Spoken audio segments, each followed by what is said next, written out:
Está no ar, Abre Aspas, o primeiro jornal multidigital do eixo SP-Rio. Abre aspas. Apoio. FIA. A FIA faz diferença. Sicredi. Gente que coopera, cresce.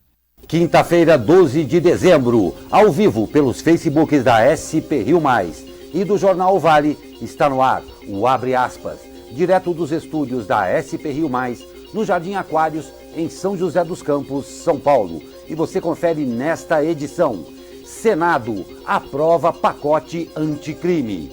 Bolsonaro convida Fernandes para visitar o Brasil.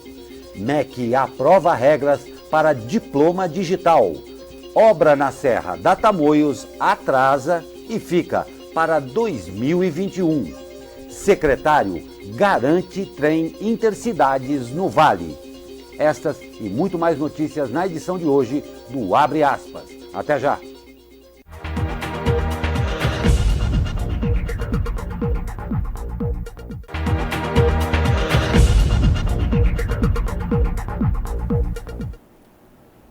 Olá, muito bom dia. Estamos de volta ao vivo com o Abre Aspas desta quinta-feira. Comigo, nosso jornalista Douglas Cruz e o comentarista convidado, o cientista social Leandro Besseneri. Muito bom dia, senhores. Bom dia Douglas, bom dia Glauco. Seja bem-vindo de volta, Leandro. Leandro Obrigado. estava viajando aí, é um prazer tê-lo de volta aqui na bancada. O prazer é meu, agradeço. Leandro, famoso pé quente, né? Exatamente. Foi lá pra Lima, no Peru, e o Flamengo ganhou a Libertadores. É isso aí. Vai ter que ir pro Catar agora? Pô, quem sabe, seria uma boa, né? Seria uma boa. Vontade não falta. Não, vontade não falta. Exatamente. Sempre lembrando que a gente está ao vivo, então você, nosso querido internauta que quer participar do Abre Aspas, manda aí sua mensagem, sua sugestão, comenta as matérias, manda aqui sua crítica, seu elogio, estamos abertos e o Jornal Abre Aspas é feito para vocês. Exatamente. E vamos às notícias de hoje. Foi aprovado ontem pelo Senado o projeto de lei chamado de Pacote Anticrime, que traz diversas modificações na legislação penal e processual penal. O texto foi apresentado pelo ministro da Justiça, Sérgio Moro, no início do ano, e trechos elaborados pela comissão de juristas coordenada pelo ministro do Supremo Tribunal Federal, Alexandre de Moraes. Agora, o texto vai à sanção do presidente Jair Bolsonaro. A proposta aprovada altera o Código Penal e outras leis de segurança pública.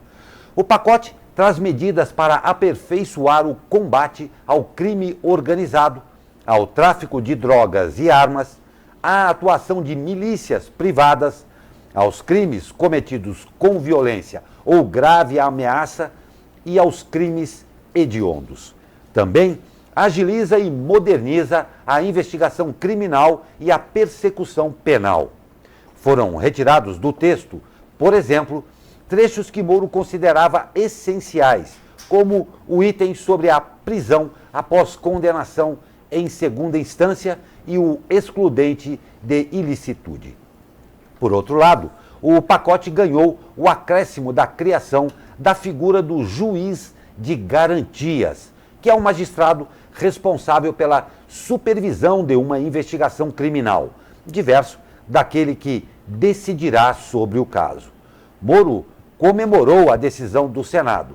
Em mensagem publicada no Twitter, ele parabenizou os senadores, inclusive pela rapidez, dizendo grandes avanços contra o crime. Pois é, Glauco, a gente está vendo aí que apesar de ser uma reforma bem desidratada, o Moro está comemorando, o governo comemora aí mais uma aprovação passando pela Câmara e pelo Senado, né, que poderia ter sido rejeitada. E olha que interessante, não sei como é que vai funcionar a férias de vocês, mas essa foi a última sessão individual do Senado. Ele só tem mais uma sessão conjunta, né, de Senado e Câmara, o Congresso inteiro, para votar a lei de orçamento do ano que vem, mas essa já foi a última sessão, então a gente já pode considerar aí o pessoal que ganha muito bem praticamente de férias, né? Interessante isso aí, Leandro. Sim, e isso mostra ineficiência, digamos, né, do nosso sistema, né, parlamentar, porque você tem longos períodos de ausência de trabalho e pouca produtividade, né? E em relação especificamente ao pacote anticrime, eu acho que tem pontos muito importantes, assim, que inclusive representam avanços, né, de fato ao combate ao crime organizado, aos crimes hediondos. Porém, eu acho que é um pacote anticrime que ele foca muito na punição. Ele não foca na questão da prevenção. Eu acredito que no pacote anticrime deveria ter uma série de medidas que prevenissem, evitassem que o ato ilícito ocorresse e não que apenas punissem os atos ilícitos, né? Então essa é uma crítica que eu faço ao pacote. Eu acho que é interessante, eu acho que tem avanços, é uma coisa importante que já deveria ter sido inclusive feita há muito tempo. Tem muita coisa que eu acho importante que foi aprovada aí, porém eu acho que foca-se muito na questão punitiva, que é sempre o problema do Brasil, e pouco na questão preventiva, né? Principalmente com foco em educação, com foco em geração de emprego, com foco em ressocialização de indivíduos que estiveram, né, cumprindo algum tipo de pena. Então eu acho que essa é uma crítica que eu faço a esse pacote, apesar de eu achar que ele tem sim coisas positivas. Não tem dúvida. E aqui só uma observação, no caso, nós só, que às vezes tiramos férias. Suas excelências visitam a base. Exatamente. Né? Então, boas férias às suas excelências. E a Câmara dos Deputados aprovou ontem a medida provisória que reestrutura o Conselho de Controle de Atividades Financeiras, lembra? O COAF. Com a aprovação, o texto segue para o Senado e precisa ser aprovado até a próxima terça, para não perder a validade. Em agosto, o presidente Jair Bolsonaro editou uma medida provisória para transformar o COAF na Unidade de Inteligência Financeira, o IFE, e transferir o órgão do Ministério da Economia para o Banco Central. Pelo texto aprovado pelos deputados, o órgão permanecerá no Banco Central, mas retomará o nome Conselho de Controle de Atividades Financeiras, COAF. Até 2018, o órgão era vinculado ao Ministério da Fazenda. Quando tomou posse, Bolsonaro transferiu o COAF para o Ministério da Justiça. Mas o Congresso decidiu devolver o órgão para o novo Ministério da Economia. Bolsonaro, então, editou a MP. Mais um problema que a gente vê aí de conflito de interesses, né? O COAF funcionava perfeitamente, daí a gente teve a justiça com o STF interferindo, depois o Bolsonaro, e aí foi todo esse trâmite, a gente está chegando ao fim de 2019 e o que está acontecendo? Está voltando o COAF. Esse é o famoso 180 de 360. Exatamente, foi um toma lá da cá que voltou para a estaca inicial. Tudo isso poderia ter sido resolvido antes com um simples diálogo, né? Exatamente. Para simplesmente não ter havido, o que seria ótimo também, né? E o prefeito de São Paulo, Bruno Covas, foi internado no fim da tarde de ontem na UTI após sangramento no fígado durante procedimento para o tratamento do câncer. Segundo o boletim médico, o sangramento foi controlado e o objetivo da internação na UTI é o monitoramento. E após passar por exames, o presidente Jair Bolsonaro admitiu a possibilidade de ter um câncer de pele. Inicialmente, a assessoria de imprensa do Palácio do Planalto havia informado que se tratava de uma consulta de rotina. No entanto, Bolsonaro chegou ao Alvorada com um curativo na orelha esquerda. Questionado, disse que havia a possibilidade de um câncer e que estão fazendo uma checagem. Bolsonaro cancelou viagem a Salvador nesta quarta-feira. Glauco, os problemas de pele a gente tem que sempre ficar atento, né? Você sabia que, segundo o Instituto Nacional de Câncer, o câncer de pele é o câncer mais decorrente no Brasil? Cerca de 33% de todos os diagnósticos de câncer são câncer de pele. Segundo o Instituto Nacional de Câncer, mais uma vez, todo ano são registrados mais de 180 mil casos de câncer de pele. Preocupante, né, Leandro? Nossa, cuidado sempre mesmo. O sol não está brincadeira, né? Lógico. A questão de usar filtro solar, tomar cuidado da exposição ao sol, isso é uma questão importante. Mesmo com o filtro solar, a exposição ao sol, não dá para ficar brincando de bacon embaixo do sol, fritando, não. Cuidado mesmo. E ainda muito cuidado com as crianças, né? Tem gente que larga a criança, muito cuidado. Principalmente o pessoal que não tem opção, acaba trabalhando aí nos principais horários de sol. Tentar pegar uma roupa aí que tenha filtro solar, roupas com filtro UV, passar sempre protetor solar, mesmo estando coberto, se hidratar principalmente. Não abuse, né? Exatamente, não abuse. Exatamente.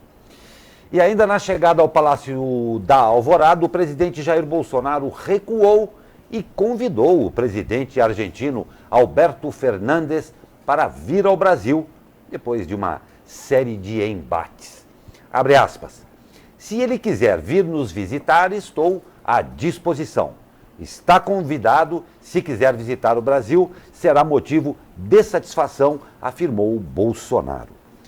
Questionado sobre a relação com o país vizinho, Bolsonaro disse esperar que o novo presidente da Argentina não mude de ideia sobre declarações do passado, como a de rever o acordo do Mercosul com a União Europeia. Será que é namoro ou é amizade? Será que vai progredir isso aí? O presidente usou uma expressão lá no Palácio, né, muito utilizando termos futebolísticos. Ele disse assim para a imprensa presente lá, Leandro, preste atenção. Se um técnico tem um jogador machucado que já estava escalado, ele coloca o jogador machucado, isso não é um recuo, ele apenas tem que fazer a substituição. Então o Bolsonaro usou um termo aí meio futebolístico, mas venhamos e convenhamos, alguém se machucou nesse período? Teve alguma coisa... Não, foi um recuo. Isso é um recuo. Não tem a menor dúvida. Não é feio você falar que você está recuando, está tentando... Porque a gente sabe que a Argentina trocou farpas com o Brasil, houve uma provocação de ambos os lados. Não tem a menor dúvida. E ela é o nosso terceiro maior parceiro comercial. Então estamos sim recuando, estamos querendo trazer a Argentina de volta para o nosso lado e não é problema nenhum admitir isso. E olha, um para mais, outro para menos, quero ouvir também o que o Leandro vai falar, mas ou para um pouco melhor, outro um pouco pior, ambos dependem sim um do outro e juntos podem fazer uma diferença considerável. O que você acha, Leandro? Com certeza, a Argentina, como o Douglas falou, nosso terceiro maior parceiro, é o nosso maior parceiro na América Latina, né? É um país vizinho, né? O segundo maior país da América do Sul, atrás do Brasil, então a gente precisa sim ter uma boa relação com esse país, parar com essa infantilidade do presidente. Infantilidade, falar, ótimo. Ele não era o candidato que eu gostava mais, que era o Macri, então eu não vou falar com ele. Não é isso. Não é isso mesmo. Não é sua opinião pessoal. Você tem que entender que ele é presidente de uma nação, e o Bolsonaro ele ainda não entendeu isso. Então ele representa o Estado brasileiro. E os interesses do Estado brasileiro têm que estar acima dos interesses ideológicos dele. Não tem a menor dúvida. Esperamos que em muito breve Brasil e Argentina reatem isso, essa relação fiel, que é mesmo fiel, e que seja produtiva para ambos os países. É o que os dois povos, a despeito dos governos, esperam. Exatamente. O Fernandes também receba o convite, vem aqui no Brasil e estreite essa relação. E vamos agora aos nossos internautas aqui, Glauco. Isso. José Santos e Ana Souza mandando bom dia pra gente, ótimo dia pra vocês. Participem aqui do Jornal Abre Aspas, comentando as nossas matérias. Muito obrigado pela participação. Um prazer tê-los aqui sempre. Muito obrigado pela audiência. E a Justiça Federal de Brasília determinou à Polícia Rodoviária Federal que volte a utilizar radares móveis na fiscalização de rodovias federais. A determinação suspende portaria do governo Bolsonaro que proibia o uso dos aparelhos. A ordem foi dada pelo juiz Marcelo Gentil Monteiro, da Primeira Vara, ao avaliar pedido de liminar apresentado pelo Ministério Público Federal. O magistrado deu prazo de 72 horas para que a Polícia Rodoviária Federal tome todas as providências para reestabelecer integralmente a fiscalização eletrônica por meio de radares estáticos, móveis e portáteis. Em caso de descumprimento, uma multa diária de R$50 mil será aplicada à União. Fomos até lá para voltar ao mesmo ponto, né? Exatamente, perda de tempo, exatamente. Né? De recursos para ficar do mesmo jeito. Exatamente. E olha só, o MEC aprova regras para o diploma digital. Confira a matéria. O governo anuncia que os diplomas de graduação terão versão 100% digital. Bom, essa coletiva de anúncio foi realizada na última terça-feira lá em Brasília e o objetivo dessa mudança para o modelo digital, segundo o MEC, é que vai gerar uma economia de cerca de 48 milhões de reais por ano aos cofres públicos. Isso acontece porque, segundo o MEC, o diploma de papel custa em média cerca de R$390, enquanto os diplomas de digital de graduação custarão aí cerca de R$85. Segundo especialistas, essa mudança aí para a versão digital também vai aumentar a autenticidade. Ganho é a gente trazer o diploma para o século XXI, para essa era digital, mas ainda assim garantindo toda a tradição, respeito à autonomia e à legislação vigente. A gente está saindo de uma era da autodeclaração para uma era da validação e verificação de informações. É isso que garante segurança e é por isso que a gente está aqui. Bom, as faculdades terão cerca de 2 anos para realizar essa transição, que deve ser concluída em dezembro de 2021.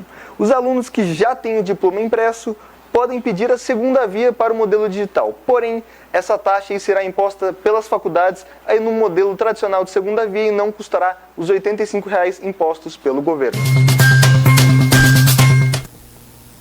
Pois é, bem interessante a matéria, a gente ainda vai falar mais sobre isso daqui, mas é também uma evolução, né? Segundo o secretário e um dos secretários do MEC, além da economia de 48 milhões de reais por ano, já que ele disse aí, segundo o MEC, o diploma de papel emitido pelas universidades federais custa em média cerca de R$ 350, enquanto o digital vai custar R$ 85.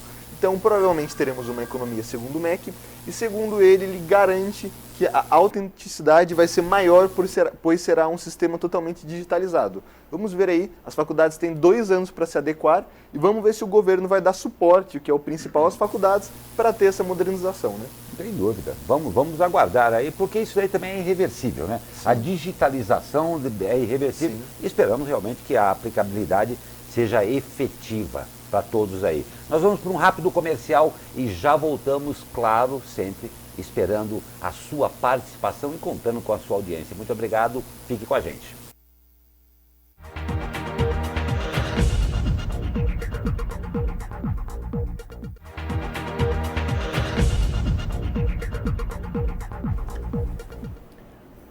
Estamos de volta ao vivo com o Abre Aspas desta quinta-feira. Eu, antes aqui de começar o bloco de notícias, o segundo bloco de notícias, já faço um convite a você. Já em nossos estúdios aqui, o senhor Hernande Ramos da Silva, chefe do cartório eleitoral de São José dos Campos. E claro, nós vamos conversar a respeito do cadastramento biométrico. Você lembra disso daí? Pois é obrigatório e tem prazo para ser realizado. Então já fica aqui o convite para você participar conosco ao vivo com a entrevista com o senhor Hernande Ramos da Silva, tá bom? E olha só, a duplicação da rodovia dos Tamoios, obra antes prevista, para ser concretizada até dezembro de 2020, adivinhe, deve terminar em 2021. A informação é do secretário estadual de Logística e Transporte, João Otaviano Machado Neto, que concedeu ontem entrevista ao jornal O Vale. O secretário atribuiu o atraso nas obras de duplicação a um problema chamado risco geológico, que é previsto em contratos, segundo ele. João Otaviano ainda frisou que esse atraso era esperado e que a obra é extremamente diferenciada, que tem soluções de engenharia inovadoras. João Otaviano também disse que o governador João Dória determinou a retomada imediata das obras de contorno da Tamoios, que irão ligar Caraguatatuba a Ubatuba e São Sebastião. As obras do contorno da Tamoios estão paradas desde 2018 e deveriam ser entregues em 2017. Abre aspas. Passamos esse ano fazendo as análises, os ajustes com as construtoras que deixaram as obras. Elas tiveram seus contratos rescindidos. Estamos trabalhando agora na parte jurídica desse arranjo. A parte técnica já está definida. Então, logo a gente resolva o arranjo jurídico, isso deve acontecer agora no primeiro semestre de 2020, nós vamos retomar as obras, disse o secretário. Vocês me perdoem o tom jocoso em ler essa notícia, porque realmente isso daí já virou uma pantomima, né? É um show de horrores isso daí. Glauco, e um total descaso com o dinheiro público. Né? Além dele, né? A obra eu não estou falando da obra de serra, a gente está falando das obras do contornos, que estavam previstas para ser entregue em dezembro de 2017. elas foram paralisadas com 76% das obras concluídas. Isso em 2018. Ou seja, em 2018 foi paralisada uma obra que estava 76% concluída. No total, essas obras estavam previstas para custar cerca de 1,5 bilhão de reais. Isso foi paralisado em 2018. Elas irão ser retomadas no primeiro semestre de 2020. Provavelmente esse valor de 1,5 bilhão vai aumentar muito, porque quando você já tem uma obra quase concluída, 75% concluída, e ela é parada por mais de 2 anos, você vai ter que ter mais um custo para readequar todo esse tempo que ficou parado. E o mais interessante é que ele falou que vai ter que ser aberta uma nova licitação. Essas empresas que paralisaram as obras não serão punidas? No contrato não está previsto um valor aí caso você abandone a obra? Porque 1,5 bilhão de reais que praticamente aí foi jogado no ralo, né? Nossa Senhora.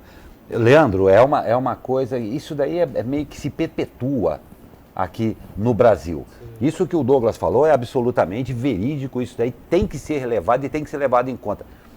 Que absurdo é esse, Leandro? É uma situação complicada, né? Porque você tem uma obra de fato que é complexa, que envolve uma série de empresas, e quando a obra falta 25%, menos de 25% para ser concluída, ela é paralisada. E aí ocorrem todos esses problemas contratuais com as empresas, né? É uma questão complicada, e a gente espera que isso, né, ande, né? Porque desandar já foi aí, já tem um tempo. Ah, pelo então, isso amor de Deus. caminhe para uma resolução, né? Porque de fato é muito dinheiro público empregado nisso daí. Então a gente, e não só isso, a gente vê essa cifra de 1,58 bilhão de reais, mas a gente tem que também contabilizar as perdas pela não execução da obra, de, por exemplo, um frete que poderia ter chegado mais rápido, né, uma vantagem que de repente um exportador brasileiro teria por utilizar esse novo caminho. Então esses prejuízos é uma coisa cumulativa. Não é só o prejuízo da obra que ficou parada, é todo o prejuízo para a cadeia logística, todo o prejuízo para a cadeia produtiva. Então é importante que isso seja resolvido e rápido. Né? Aqui, só fazer um paralelo com a nossa cidade, aqui em São José dos Campos, a gente tem a questão, o Arco da Inovação lá, né? Que eu costumo, parafraseando um famoso artigo de uma pesquisadora muito importante brasileira, eu chamo de ponte para especulação, mas que também fica cada dia mais cara e que pelo visto vai atrasar. Então, mais uma obra da nossa região aí, que de grande impacto, grande valor, que vai passar aí por reajustes e atrasos. Só uma resposta também ao secretário de Logística e Transporte do Estado. Ele frisou que o Porto de São Sebastião seria muito mais utilizado se tivesse uma ferrovia, uma linha de trem chegando como assim tem o Porto de Santos. Mas, secretário, também seria muito mais utilizado se tivesse uma rodovia duplicada, que no caso agora está sobre sua responsabilidade, porque os deputados e o governador excluíram a DERSA, que era a agência de transporte aí do Estado, e agora toda essa obra está sob a responsabilidade da Secretaria de Transporte e Logística. Então, fica aí o questionamento. Você pode fazer uma rodovia que já está licitada, então o povo de São Sebastião e do Litoral Norte deve cobrar sim do secretário. Exatamente, seria muito mais efetivo se tivesse um ponto que funcionasse. O problema é que a gente fica refém de todas essas decisões. Mas, como diz o ditado aí, o brasileiro, a profissão esperança. Eu vou confessar a vocês aqui que eu tenho uma firme esperança de que os netos da minha sobrinha vejam a conclusão da Tamoios. Só uma última observação, a minha sobrinha tem 14 anos. Tá bom? Vamos ver. Força ao secretário aí. E o secretário de Transportes e Logística também abordou o tema do trem Intercidades. Segundo João Otaviano Machado Neto, o projeto Intercidades irá começar no trecho São Paulo-Campinas, porque ele consegue reordenar a questão jurídica legal dos trilhos e que isso depende de uma negociação com o Ministério da Infraestrutura. Abre aspas para João Otaviano. Resolvido esse arcabouço jurídico, você tem um espaço para iniciar outras discussões. O governador já determinou que o trecho São Paulo-São José já faça parte dos estudos. Então, isso já começou, disse o secretário. Segundo ainda o secretário, também está descartada por questões ambientais uma duplicação da Oswaldo Cruz, além do reforço na operação de balsas entre São Sebastião e Ilhabela, que agora conta com manutenção 24 horas e mais 2 lanchas exclusivas de pedestres, o que deve diminuir a fila. A questão do trem regional, é importante a gente ressaltar o seguinte: em um passado não tão distante assim, existia um trem que ligava a nossa região toda. E funcionava, impressionante. Então, ia para São Paulo, ia para Mogi, né, ligava as cidades aqui do Vale. Tem as estações até hoje, as estações estão aí, se quem quiser fala, pô, isso é verdade, pega, vai lá na Sebastião Gualberto, tem uma estação, no Jardim Limoeiro tem outra estação. Acabaram com esse transporte, agora tem uma dificuldade imensa para retomarem isso. Isso daí é fundamental. Se a gente conseguir se ligar, né, a gente tem a região metropolitana de São Paulo e a chamada macrometrópole paulista, que são as outras regiões metropolitanas que integram todo esse complexo metropolitano, né? Região metropolitana da Baixada, a região metropolitana de Campinas, a região metropolitana do Vale do Paraíba, né? Outras regiões metropolitanas também. Se você se interligar tudo isso com o trem, você torna as viagens, você torna o processo logístico muito mais eficiente. Mas a gente depende hoje de ônibus. Se você quer ir para São Paulo, existe uma empresa de ônibus na rodoviária que detém um monopólio, não sei como é que funciona isso, você só pega aquele ônibus que te leva para o terminal rodoviário do Tietê, né, pelo preço que eles quiserem cobrar. Então, assim, você quer ir para outra cidade do Vale do Paraíba, você tem que pegar a Dutra ou a Carvalho Pinto. Então, há uma dificuldade imensa em se restabelecer um serviço que já existiu, né, que existiu e que funcionava. Então, tomara que isso saia de fato do papel, porque isso vem sendo falado há muito tempo. Para a Copa de 2014 falaram que ia ter o trem, enfim, e vem falando isso há muito tempo. E isso acho que é uma prioridade, estabelecer um meio de transporte eficiente, né, com custo menor e ambientalmente mais responsável do que ficar utilizando uma rodovia para fazer os deslocamentos na nossa região. Sem dúvida. A gente tem que frisar os pontos positivos, né? O secretário já disse que não existe a possibilidade de duplicação no Oswaldo Cruz. Ele já cravou, isso é importante falar que não pode. Agora a gente deveria cobrar também de promessas de campanha, né? Por exemplo, foi prometida a privatização do aeroporto de São José dos Campos, que também foi abordado aí pela repórter do jornal Vale, Thaís Leite, e ele disse que anteriormente o governador disse que o aeroporto de São José dos Campos estava na intenção de privatização, do pacote de privatização estadual. Porém, ontem o secretário disse que o aeroporto de São José dos Campos se encaixa dentro da iniciativa federal de privatização, ou seja, depende do governo federal. Ele disse que o aeroporto de Guaratinguetá se encaixa mais nesse plano estadual. Ou seja, uma promessa aí que poderia ter sido mais pensada, né, antes de ter sido feita. Porque se você analisasse isso antes, já seria constatado que não existe essa possibilidade. Mas existem os pontos negativos, os pontos positivos, e a gente aguarda aí que todos esses pontos que ele falou, como a balsa, no fim de ano aí, que é sempre um problema, esperamos que esse problema aí no fim de ano esteja resolvido, já que ele disse que aumentou a manutenção, vai aumentar o número de balsa, e a gente espera que no fim de ano o pessoal faça essa travessia mais rapidamente, né, Gal? Não tem dúvida. A gente espera e vamos aguardar. É triste quando a gente tem que falar isso, né? Aguardar a Tamoios, o trem entre cidades, o aeroporto e a balsa também. Exatamente. E uma curiosidade, o Brasil, dentre os países continentais do planeta, é o único que não tem uma malha ferroviária estratégica definida. Como muito bem disse Leandro Besseneri, já tivemos e sucateamos. Para falar depois que não prestava, exatamente, vendemos para a iniciativa privada, a gente privatizou, falando que aquilo que a gente tinha que funcionava, que sucateamos, não prestava. Exatamente. E agora a gente quer fazer de novo. Então, assim, é um absurdo total, jogando dinheiro no lixo. Exatamente, com desatendimento à população. Exatamente. E até o escoamento da nossa produção. É triste. Só respondendo aqui os nossos diversos comentários, o Israel Goldenstein de novo aqui presente na nossa Olá, live. Seja bem-vindo, Israel. Deu sua opinião sobre o governo Bolsonaro. Temos a Ana Souza elogiando o Glauque, a nós aqui. Muito obrigado, Ana Souza. Obrigado, José Ana. Santos comentando também a nossa participação. Muito obrigado a vocês. Participem também, comentem aqui as suas opiniões. Muito obrigado pela participação. Não tem dúvida, e fique com a gente, porque daqui a pouco a gente tem entrevista com o senhor Hernandes, aqui nós vamos falar sobre a biometria. Esqueceu? Pois é, está na hora não, já passou da hora de você lembrar. Mas continuando, a Embraer e a Congo Airways assinaram pedido firme para 2 jatos E-175 com direitos de compra de 2 unidades adicionais do mesmo modelo. O contrato está avaliado em 194,4 milhões de dólares nos atuais preços de lista. A encomenda entrará na carteira de pedidos da Embraer no quarto trimestre de 2019. As aeronaves serão configuradas em 2 classes, com um total de 76 assentos, sendo 12 na classe executiva. As entregas começarão no quarto trimestre de 2020. A Embraer é líder mundial na fabricação de jatos comerciais até 150 assentos e conta com mais de 100 clientes em todo o mundo. Somente para o programa de E-Jets, a Embraer registrou mais de 1.800 pedidos e 1.500 aeronaves foram entregues. Atualmente, os E-Jets estão voando na frota de 80 clientes em 50 países. Esperamos aí um 2020 com muitas mais notícias dessa aí de Não tem a vendas, menor né? dúvida, não tem a Isso é- menor dúvida. Diante de várias especulações, Embraer, Boeing, como é que vai ser que o mercado aqui do Vale cresça em 2020, né? Não tem a menor dúvida, é o que todos esperamos. E a Câmara de São José dos Campos prevê um gasto de até 11,4 milhões de reais para implantar um moderno sistema de vigilância em sua sede.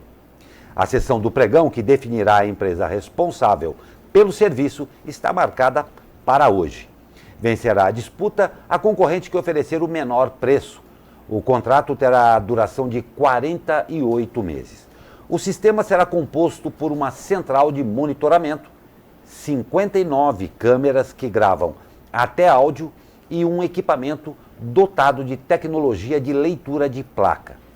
Em nota, o Legislativo alegou que a contratação é necessária, pois a casa não possui hoje um sistema de vigilância por câmeras. Assim, você, desculpa te interromper, mas essa notícia, assim, é meio absurdo, assim, você falando essa notícia dá vontade de ir lá na Câmara e falar, meus amigos, o que vocês estão fazendo?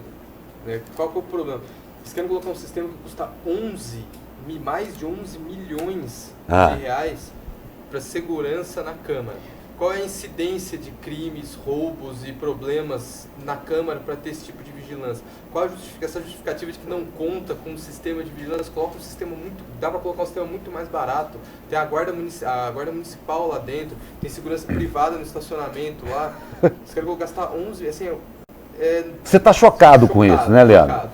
Olha, não só isso, chocado com a irresponsabilidade de quem aprova um negócio desse, assim, é um tapa na cara da sociedade, colocar 11 naquele, quem já foi no prédio da Câmara sabe, um prédio pequeno, gastar 11 milhões para colocar 59 câmeras ali, olha, então, se a população soubesse as coisas que se passam, prestasse atenção às coisas que se passam, que o nosso legislativo está fazendo, a gente faria uma revolução aqui, mas como ninguém liga para isso, né, isso aqui a matéria está no Vale, está em vários, como ninguém liga para isso, então eles vão fazer, vai ficar tudo bem, e pelo que eu li ali, o contrato acho que tem duração de 2 anos. 2 anos. Eles vão renovar isso daí por mais 11 milhões, é muito dinheiro, muito dinheiro gasto para fazer. Ô Leandro, deixa eu falar uma coisa para você. Um absurdo completo. Então, deixa eu falar uma coisa para você, porque eu vou falar uma coisa agora, que você vai ficar mais revoltado ainda. Já vou falando, acompanhe bem essa matéria. Olha só, concordo com tudo isso que você falou.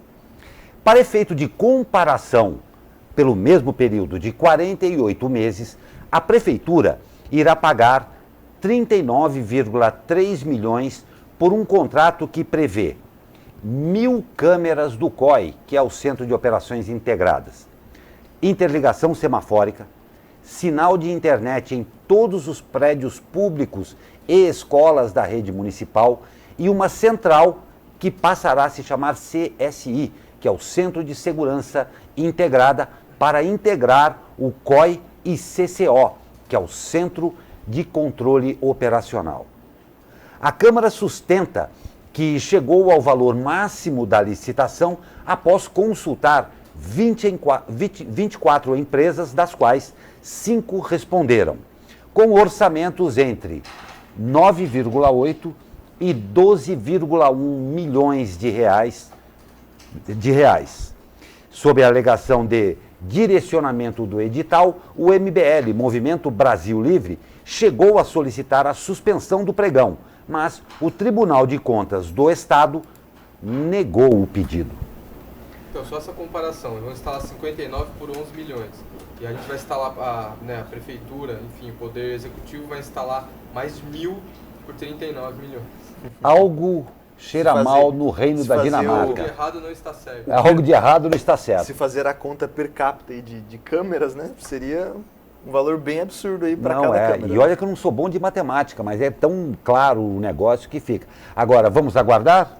Vamos aguardar. Eu tenho certeza que a sua indignação, Cerro Fileiras com a sua indignação, Espero que seja das outras, de todos os munícipes. Não também, tem a que menor contribuem dúvida. com seus impostos para pagar esse tipo de coisa. não tem dúvida. E aqui a SP Rio cumprindo a sua missão em trazer a você, a sua excelência, o cidadão, a informação. Isso é que é muito importante.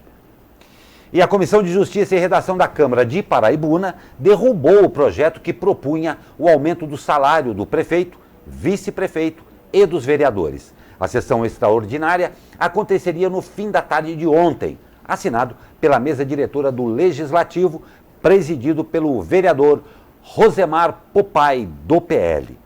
O projeto previa reajuste no salário dos parlamentares. No entanto, 2 dos 3 vereadores que formam a Comissão de Justiça e Redação vetaram o projeto, que acabou nem indo a plenário.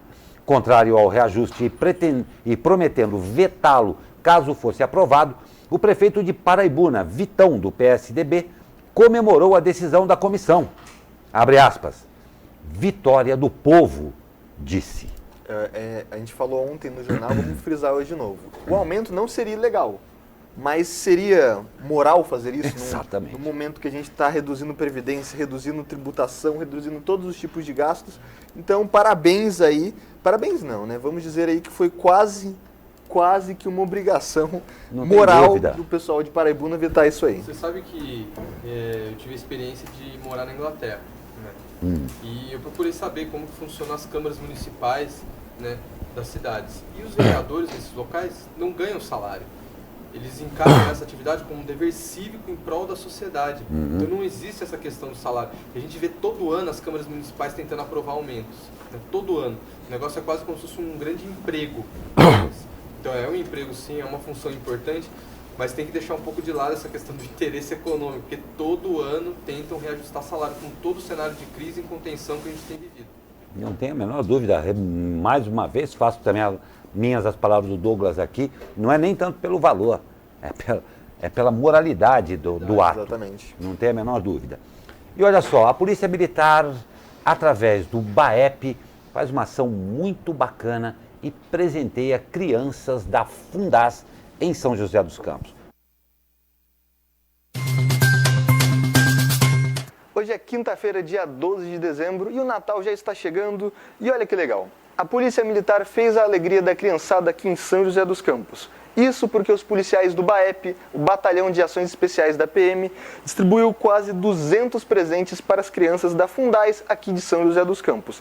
Esse evento de distribuição aconteceu nesta quarta-feira, das 9 às 11, e nesse período as crianças também puderam conhecer o helicóptero Águia da Polícia Militar e outras viaturas e instalações da PM aqui na RM Vale.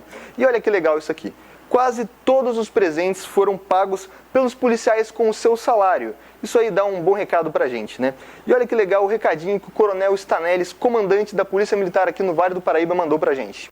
Como você viu, nós fizemos uma bela festa de Natal para as crianças do entorno do Colégio Professora Rosa Tomita. E você pode fazer a mesma coisa que nós fizemos.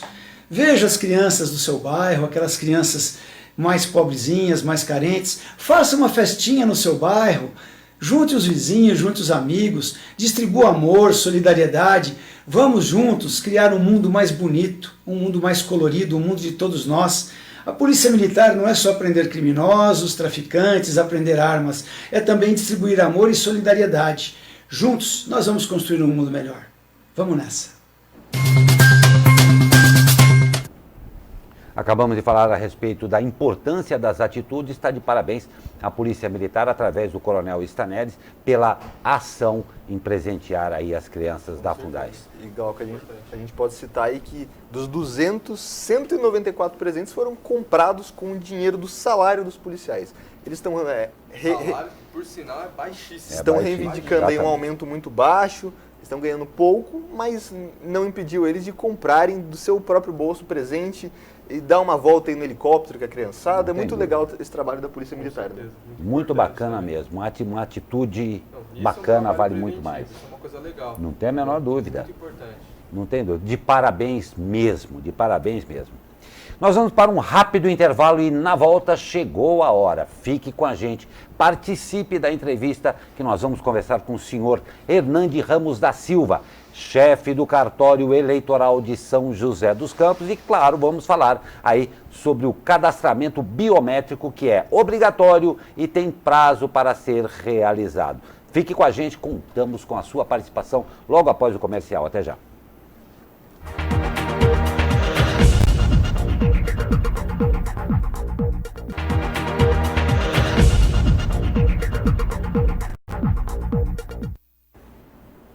Estamos de volta ao vivo e chegou a hora de a gente fazer a entrevista já prometida desde o primeiro bloco. Você sabe, ano que vem teremos mais uma vez eleições. E a sua biometria, hein? Não adianta fazer aquela cara de apavorado. É obrigatório, tem prazo para ser realizado. Hoje nós temos o prazer de receber o senhor Hernande Ramos da Silva, chefe do cartório eleitoral de São José dos Campos. Senhor Hernande, muito obrigado, seja muito bem-vindo. E é isso aí, né? Obrigatório, tem prazo para ser realizado, mas tem o brasileiro que tem aquela síndrome de deixar para a última hora. Como é que está aí o ambiente? Já bastante gente foi, falta muita gente, como é que está isso aí? Bom dia, é um prazer estar aqui representando a Justiça Eleitoral e com a companhia aqui dos simpáticos funcionários aqui da rádio. Estava acompanhando ali, eu vi que realmente vocês são bem informados aqui, a gente fica até um pouco estremecido aqui. Imagina! O pessoal aqui está bem craque aí nas informações. Mas São José dos Campos hoje conta com 530 mil eleitores. Uau. Então o eleitorado cresceu aí, teve um crescimento bem grande nos últimos 10 anos. E hoje nós fizemos um levantamento, apenas não, né? 80% da população já compareceu. Mas o problema é que 20% representa mais de 100 mil eleitores que ainda não compareceram. E nós estamos aí a 8 dias do prazo final do cadastramento biométrico. Então nos preocupa bastante, porque nós, se fazermos uma distribuição por todos os postos que nós temos disponível, e não são poucos, são 6 postos, depois podemos aí citar os endereços, claro, os horários. Com certeza. Mas vai ser difícil atender esses 100 mil em 8 dias, justamente por conta que a população deixou aí, parcela da população, diga-se de passagem, deixou para a última hora. E teve uma série de plantões, né? Vocês foram, acho que até em escolas públicas, não teve cadastramento em algumas regiões? Exatamente. Durante o ano de 2019, nós, a partir do dia 4 de fevereiro, nós tivemos aí o recadastramento biométrico obrigatório. A partir dessa data, os 4 cartórios eleitorais, que são independentes, mas trabalharam em conjunto, eles promoveram mais de 40 postos itinerantes por toda a cidade. Então, nós fomos até as escolas, principalmente periféricas do município, para poder dar esse atendimento para a população, tendo aí um papel de inclusão, porque muitos eleitores que são carentes sequer têm condições de desembolsar aí R$ 8,40 para ir e retornar para sua residência, né? Ir até o cartório eleitoral e retornar. Então, pensando nessa inclusão, pensando também no processo democrático, que é a participação de todos, nós tivemos iniciativas para ir até o eleitor e promover aí esse recadastramento biométrico nos bairros. Então, foi bem positiva essas ações, mas todas essas ações ainda não foram suficientes para alcançar 100% do eleitorado. Pois é, Nandi, porque 80% é um percentual alto, mas numericamente a diferença é assustadora. 8 dias para mais de 100 mil pessoas fazerem o cadastramento, que, repetimos, é obrigatório e o prazo aí, 8 dias para você fazer. Aí, o bacana, ou a bacana, ou o que o seja, não fez. Como é que fica? É obrigatório? Não vai poder votar? Quem não tiver? O que vai acontecer? Se o eleitor até o dia 19 de dezembro não comparecer a algumas das unidades dos cartórios eleitorais e posto de atendimento, o título de eleitor será cancelado e com o cancelamento do título, o eleitor vai ficar impossibilitado, em primeiro em primeiro lugar, de votar nas próximas eleições, ano que vem, eleições municipais, eleições importantes para decidir aí, né, o destino do nosso município. E tem outras consequências, como ele fica impedido de tirar a segunda via de passaporte, RG, CPF, não pode assumir cargos públicos, matricular-se em escolas públicas, fazer empréstimo em instituições públicas mantidas pelo governo, como é o caso da Caixa Econômica Federal. Isso? Muito É sério, porque o banco de dados da Justiça Eleitoral está integrado com o banco de dados da Receita Federal e de outros órgãos públicos. Então, há esse cotejo das informações entre os órgãos, onde vai fazer com que as consequências negativas para a vida do cidadão seja algo que vai comprometer a vida de cada um cidadão. Sim. Bastante. Porque são... Deixa eu fazer uma pergunta. Existe algum modo, por exemplo, a pessoa fez... Eu fiz meu cadastramento biométrico, por exemplo, acho que em 2017, se eu não me engano, ou 2018. Uhum. Né? Existe algum modo de eu verificar se está tudo certo com o título? Existe algum site que você pode acessar, algum aplicativo para ver Porque a às vezes não situação? precisa nem ir no cartório, né? A pessoa já sabe, Sim. já fez. A melhor alternativa para você confirmar que você já fez o cadastramento biométrico é através do aplicativo e-Título. Porque quando o aplicativo, ele é gratuito e ele substitui, no momento da identificação do eleitor na urna eletrônica, ele substitui outros documentos. E se você baixar o aplicativo e preencher os seus dados, com seus dados pessoais, seu nome, nome da mãe, nome do pai, data de nascimento e número do título, se a sua foto aparecer no aplicativo, é porque você passou pelo cadastramento biométrico. Porque dentre as nossas atividades durante o cadastramento é tirar uma foto do eleitor que vai ficar no cadastro, mas que também será possível baixar no aplicativo. Então, se você baixa o aplicativo, insere os seus dados e aparece a sua foto, é sinal de que você está biometricamente cadastrado. É uma forma mais simples, mais barata e mais acessível, né? Então Que é bem legal, básico. que bom. Baixou Boa. o aplicativo, não tem a foto, é que não tem a biometria cadastrada. Exatamente, Se tem a exatamente. foto, Se tem a foto, está cadastrado. É uma ótima dica. Sim. Muito legal. E lembrando que para ter esse benefício, hoje em dia tem a CNH digital, outros documentos digitais. Para que você tenha esse documento digital, obrigatoriamente você tem que passar pelo cadastramento biométrico. Então, aí mais uma facilidade que pode trazer aí para a vida do cidadão, né? Não só para ele confirmar que fez o cadastramento, mas ele ter um documento digital que pode aí habilitá-lo no momento do voto, né? Porque hoje em dia você pode até andar sem o seu RG, sem algum outro documento, mas sem o celular é como se deixar um com membro certeza. do seu corpo em casa, né? Você sai sem calça de casa, mas sem o celular, isso você não esquece. Exatamente. perfeito. É verdade. O Zoroastro da Silva, que é o nosso internauta, comentou que já fez e na última eleição votou com o e-título. Para quem tem a biometria digital, o que muda ali na hora de votar? Você não precisa levar o título de eleitor? Como é que funciona? Sim, lembrando que o cadastramento biométrico ele foi implementado aí já há alguns anos atrás, de forma não obrigatória, em São José dos Campos, desde agosto de 2015, esse processo já tem sido implementado, e aí a partir de 2019 que ele foi obrigatório no nosso município.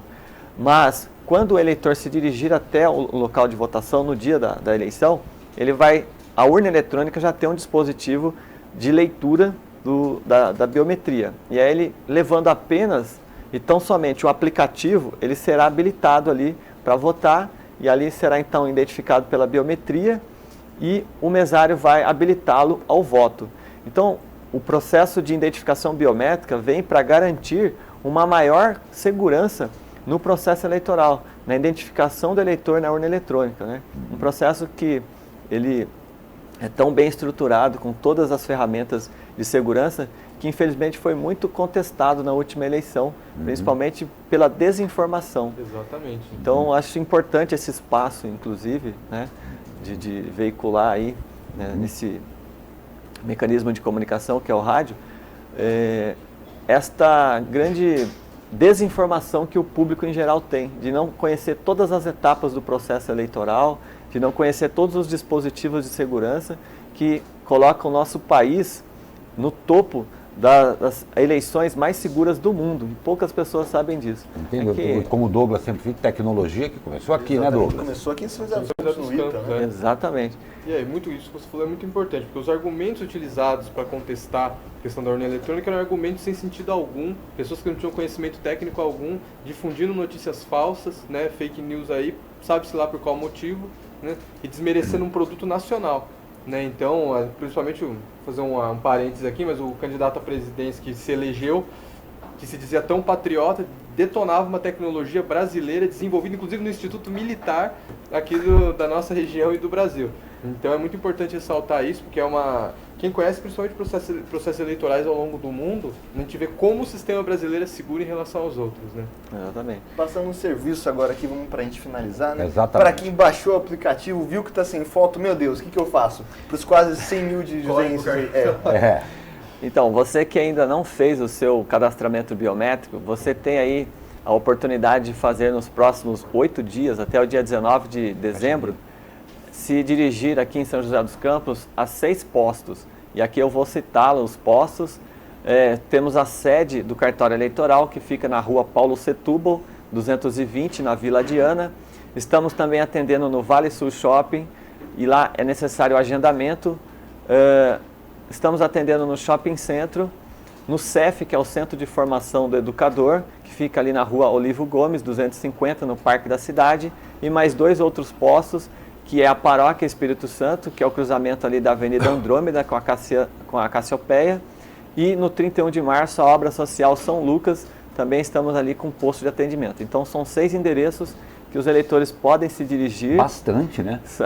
Nós já tivemos um período neste ano que tínhamos 12 postos ativos em todo o município. Puxa vida. Então a gente reduziu por conta da segurança, porque nos últimos dias nós sabemos que muitas pessoas nos procurarão. Exatamente. E aí nós temos a preocupação de ter ali uma contenção, né? Com a preocupação com a segurança, uma contenção ali, uma organização. Então queremos ainda dar sempre, né? Queremos continuar dando o melhor atendimento ao público. Então tem alguns locais que não oferecem segurança, que não oferecem infraestrutura necessária. Eu fiz uma continha rápida aqui, ó. Se a gente pegar os 100 mil, né? Os 100 Já gostei mil da sua conta, já gostei. eleitores que ainda não fizeram o recadastramento, a gente dividir pelos... São 6 postos, São né? 6 postos. Dá 16 mil, dá quase 17 mil pessoas por cada posto. Se você dividir por 8 dias, vai dar 2.100 pessoas Por dia. por dia. Esse número de 16 mil pessoas é maior do que muitas cidades do Vale do Paraíba. Não tem a menor dúvida. Muitas da Areias, cidade até Monteiro Lobato, que é aqui do lado. Então, assim, vai ser um trabalho... E como é Esse que é é um esse trabalho processo? coisa É grande. rápido lá no posto? Como é que funciona? Então, lembrando que nós estamos atendendo com agendamento e sem agendamento. Certo. O eleitor ele se dirige, se tiver agendamento, nós estamos conseguindo atender no horário, uma coisa bem interessante que nós Agendamento feito nos pela organizamos. internet.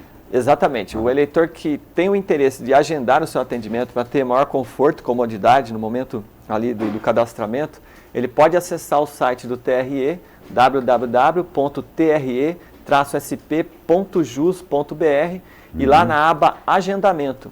Ele clicou na aba Agendamento, vai aparecer todos os endereços com os respectivos horários e, obviamente, as respectivas vagas disponíveis. Então, é uma forma do eleitor se organizar melhor. É fato que nos períodos finais agora, inclusive no próximo sábado, dia 14, no domingo, dia 15, estaremos de plantão. Mas alguns horários já não estão mais disponíveis. Mas nós temos guichês para atender eleitores agendados e guichês para atender os eleitores não agendados. Até mesmo porque ainda a inclusão da informática não alcançou a todos. Então temos que respeitar aqueles que ainda não têm essa facilidade, esse acesso à internet. Então, mas o eleitor pode se dirigir a qualquer uma dessas unidades, agendando ou não, e ali ele vai se submeter a coleta de dados pessoais, coleta das digitais, né, dos 10 dedos da mão, vai tirar uma foto e é simples assim. Nós chegamos a atender em média entre 6 a 8 minutos, quando temos uma demanda grande. Então, nós fazemos uma previsão de mais ou menos de 10 a 15 minutos, mas já chegamos a atender em 6 minutos o eleitor. Então, estamos Rapidinho. ficando especialistas nisso. Não né? tem dúvida. Ó, acabei de baixar aqui o aplicativo, eu não tinha. Né? Então, acabei de baixar, nossa, foi super rápido o título, só preencher aqui, informações simples, né? E já resolve o problema. E apareceu sua fotinha? Então, ainda não preenchi porque bom. eu título de eleitor. Mas eu fiz esse processo de colocar as 10 digitais e tirar a foto. E realmente é um processo rápido, exatamente. Nossa, eu lembro que eu fiz o agendamento, né, no site, fui ali onde era o antigo fórum, né, onde é o como é que fala? Procon, nós estamos... hoje, isso.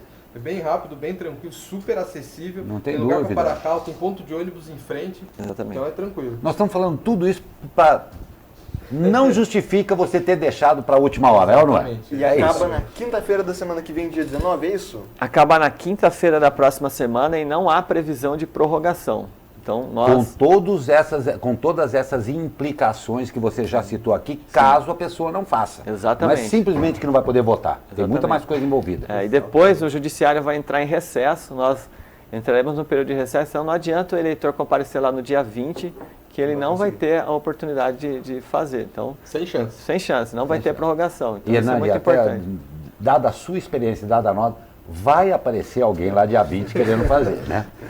Inclusive, eu estava até brincando lá com os funcionários, se tiver plantão no dia 20, porque às vezes o TRE implementa uns plantões no período de recesso. A adesão estava zero, porque ninguém quer atender no day after ali, né? Exatamente. Porque sabe que a coisa de guerra, e depois vai estar todo mundo muito cansado, sobrecarregado, né? Exatamente. Até a previsão do TRE é que nós fiquemos no máximo até as 22 horas atendendo. Obviamente que nós vamos fechar os portões ali, igual o Enem, né? A gente fecha os portões, às 18 horas do dia 19. E se houver pessoas para serem atendidas, nós vamos distribuir senha com limite ali até as 22 horas.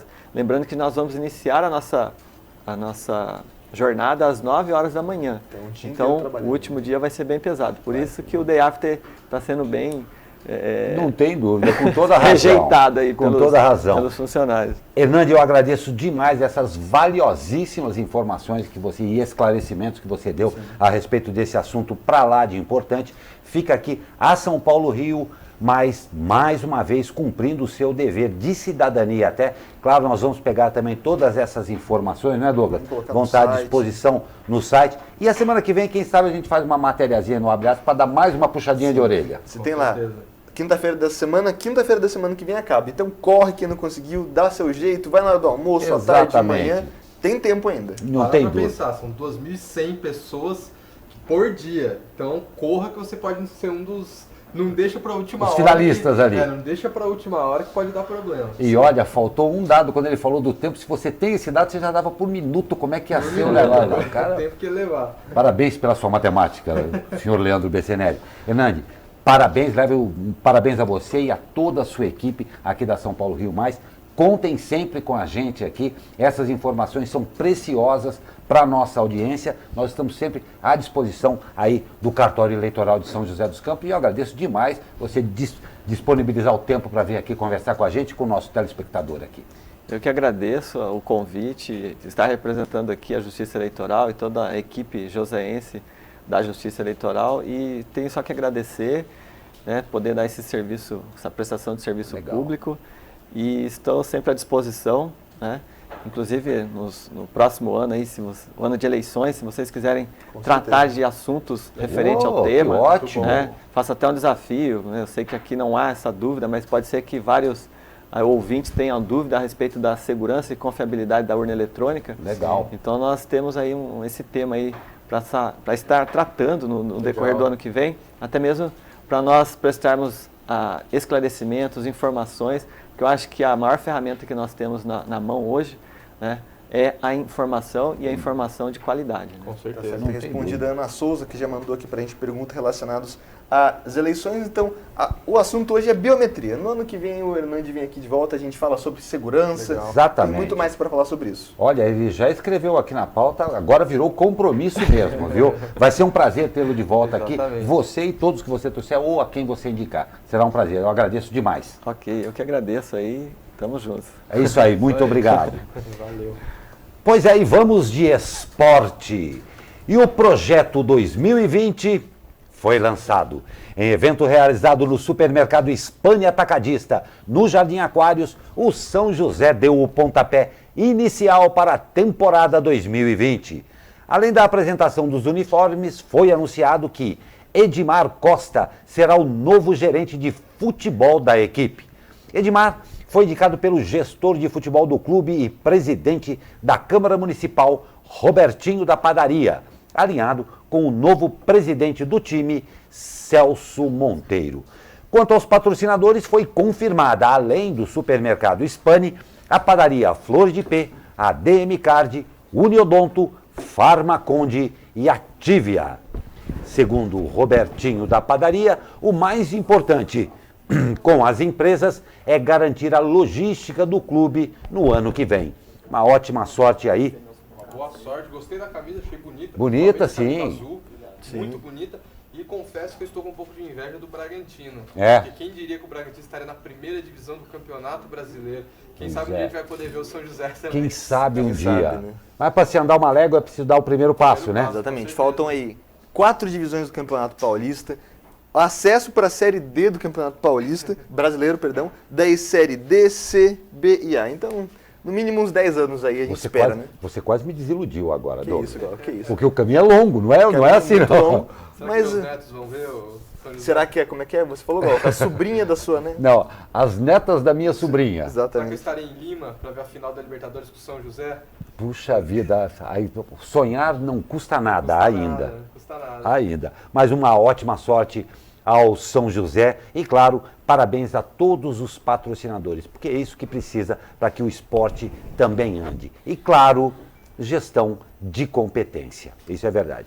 E também em 2020, o surfista brasileiro Gabriel Medina, de São Sebastião, garantiu ontem sua vaga nos Jogos Olímpicos de Tóquio 2020, durante a terceira fase da última etapa do Circuito Mundial de Surf em Pipeline, no Havaí. Ítalo Ferreira também confirmou sua classificação. Já Filipinho Toledo, de Ubatuba, ficou em quarto no ranking e está fora dos Jogos. É que o Brasil pode classificar, no máximo, 2 atletas homens. E sobre o Circuito Mundial de Surf, Ítalo Ferreira ganhou sua bateria, passou para as oitavas de final e pode conquistar seu primeiro título mundial. Medina, que ainda não disputou sua bateria, precisa avançar também se quiser conquistar o seu terceiro título mundial.